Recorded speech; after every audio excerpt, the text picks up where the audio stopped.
The Memoirs of Sherlock Holmes, by Sir Arthur Conan Doyle. The Resident Patient. Glancing over the somewhat incoherent series of memoirs in which I have endeavoured to illustrate a few of the mental peculiarities of my friend Mr. Sherlock Holmes, I have been struck by the difficulty which I have experienced in picking out examples which shall in every way answer my purpose. For in those cases in which Holmes has performed some tour de force of analytical reasoning, and has demonstrated the value of his peculiar methods of investigation, the facts themselves have often been so slight or so commonplace that I could not feel justified in laying them before the public.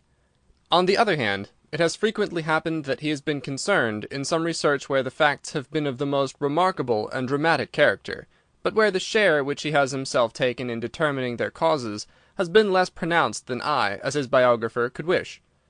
The small matter which I have chronicled under the heading of A Study in Scarlet, and that other later one connected with the loss of the Gloria Scott, may serve as examples of this Scylla and Charybdis which are forever threatening the historian.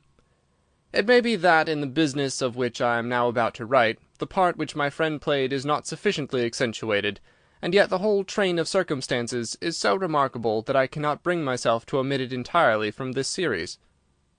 It had been a close rainy day in October. Our blinds were half drawn, and Holmes lay curled upon the sofa, reading and re-reading a letter which he had received by the morning post.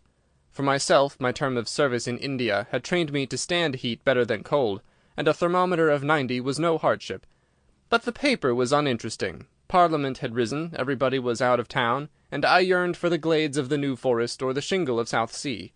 A depleted bank account had caused me to postpone my holiday, and as to my companion, neither the country nor the sea presented the slightest attraction to him.